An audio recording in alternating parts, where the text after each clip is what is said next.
Atenção! Vai começar agora uma teleaula de processos de fabricação do curso profissionalizante. Este módulo tem um total de 80 aulas. Hoje você vai assistir a teleaula número 62. Bons estudos!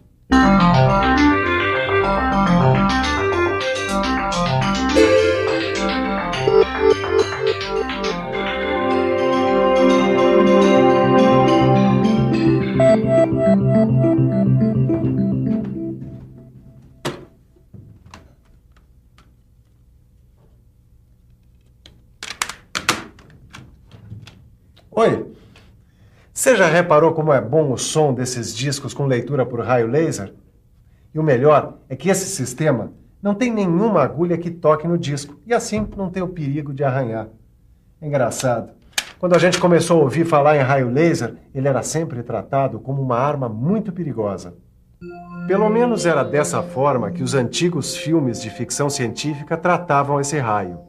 Hoje em dia, o raio laser tem uma aplicação cada vez maior em diversas áreas, como, por exemplo, medicina, telecomunicações e principalmente na indústria, onde cresce dia a dia o uso do corte com laser. Isso é o que você vai aprender agora. Você vai ficar sabendo como o laser é usado para cortar diversos tipos de aço, alumínio e suas ligas, além de outros materiais metálicos e não metálicos. Mas é claro que você deve estar querendo saber o que é, afinal, o raio laser. Então preste atenção, porque a nossa teleaula de hoje está começando.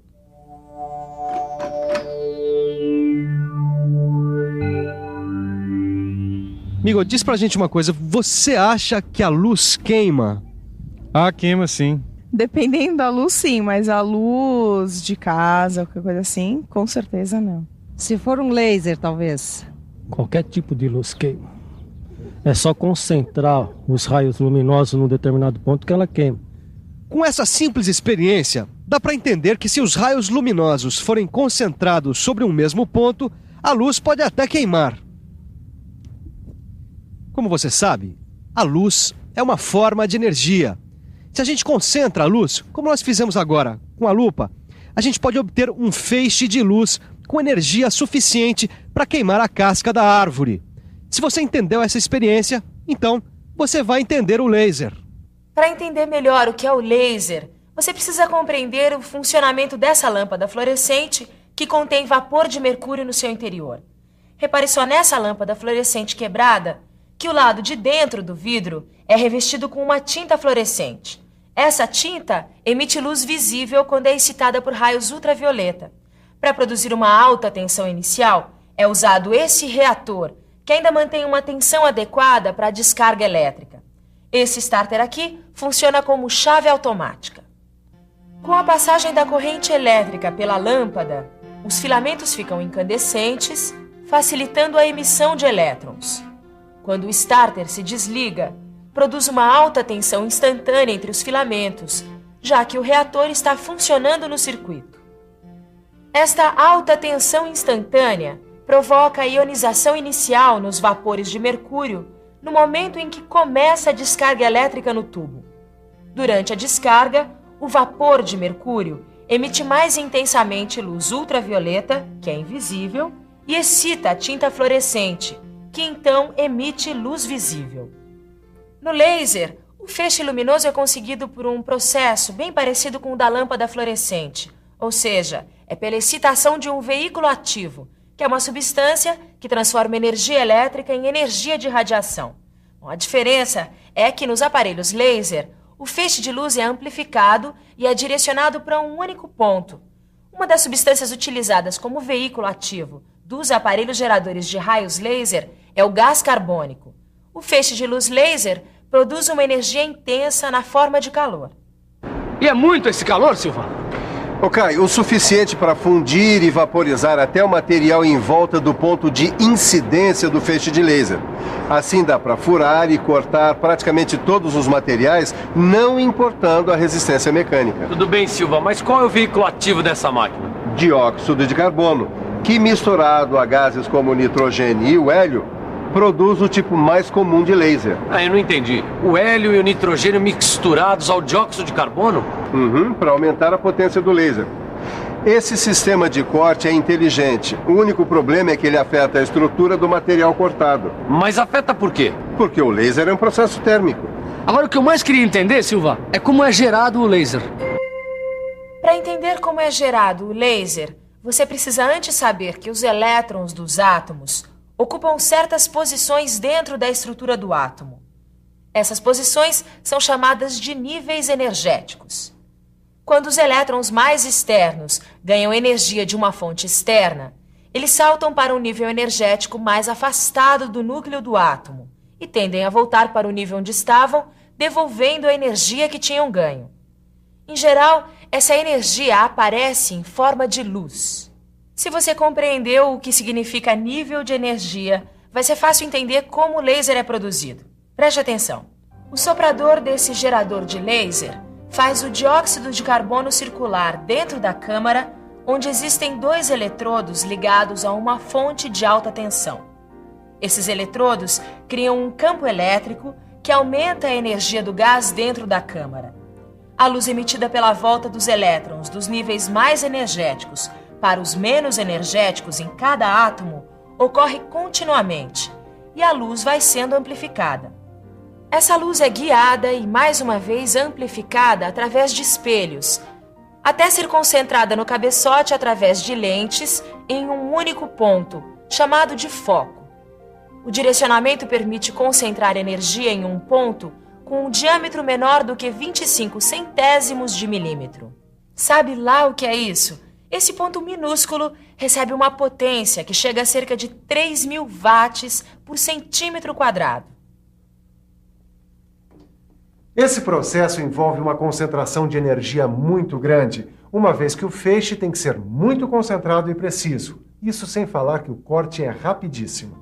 Mesmo o equipamento mais comum de corte a laser tem capacidade para se mover nos eixos X, Y e Z. Os eixos X e Y determinam as coordenadas de corte, enquanto que o eixo Z serve para corrigir a altura do ponto focal em relação à superfície da peça. Afinal, durante o corte, essa distância é afetada por deformações provocadas na chapa pelo calor produzido pelo próprio processo.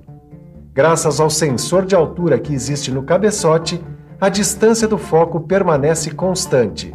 Em geral, todas essas coordenadas de deslocamento são comandadas através de um computador.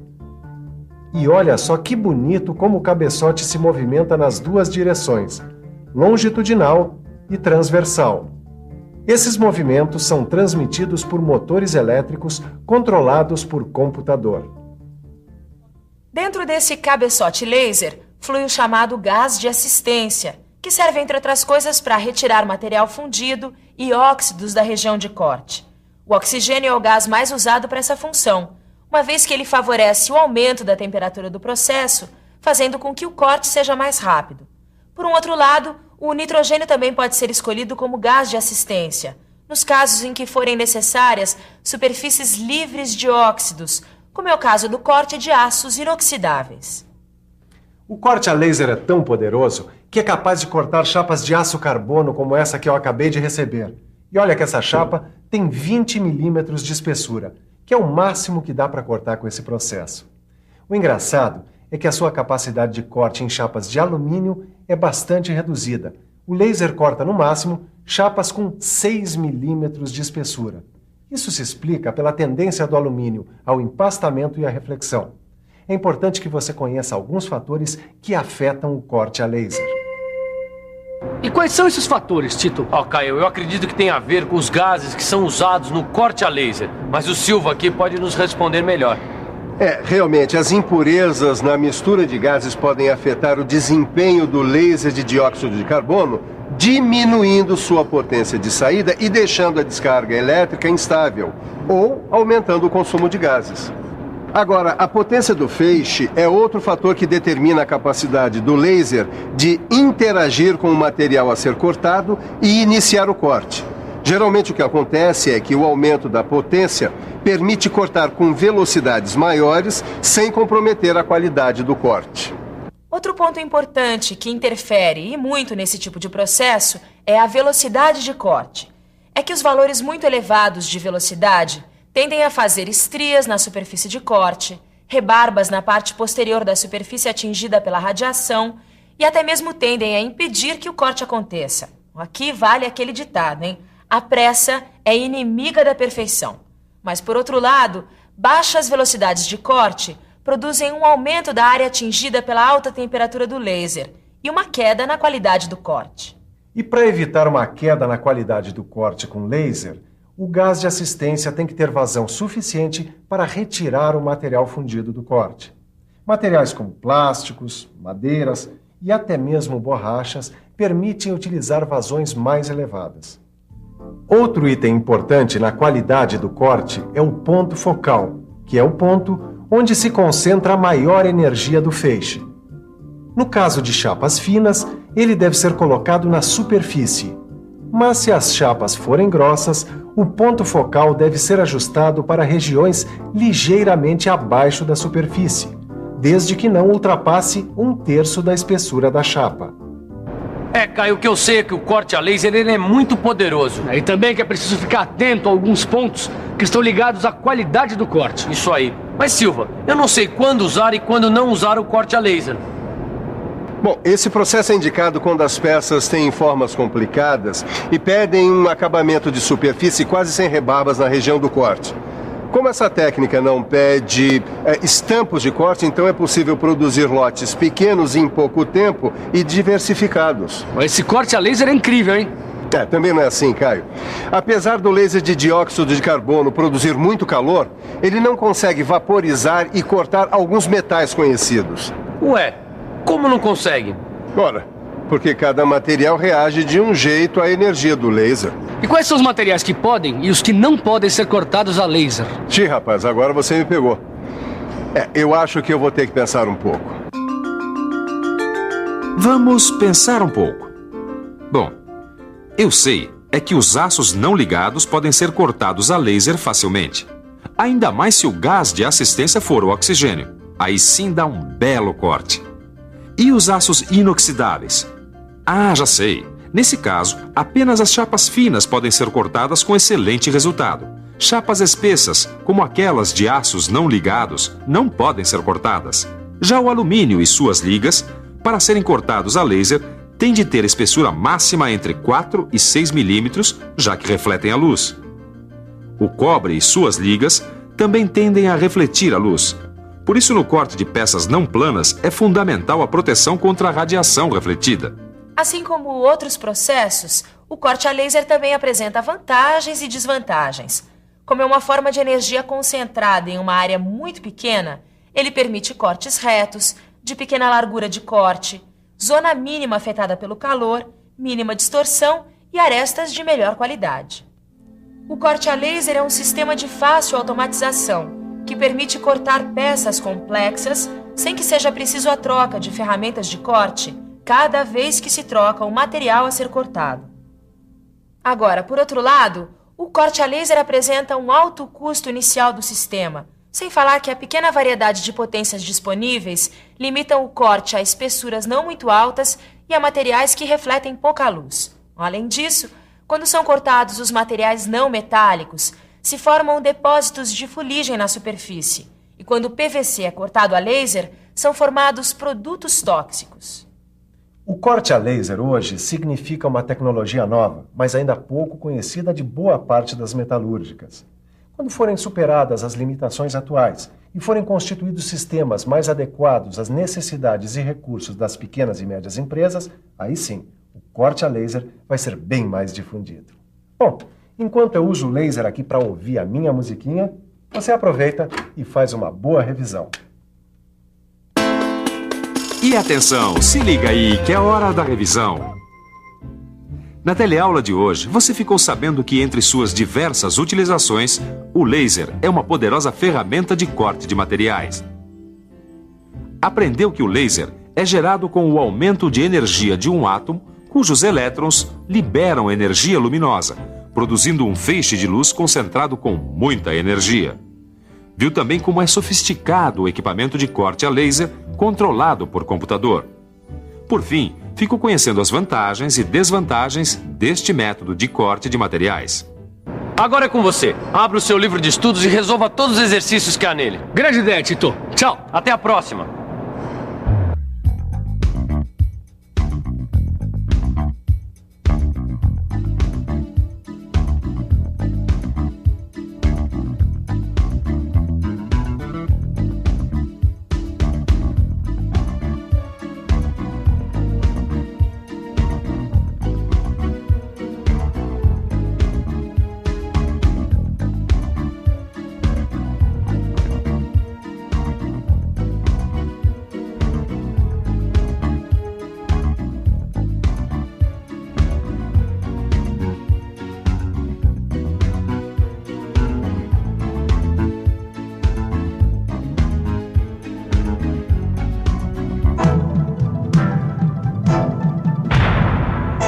Telecurso 2000, um programa de educação do Sistema Fiesp e da Fundação Roberto Marinho.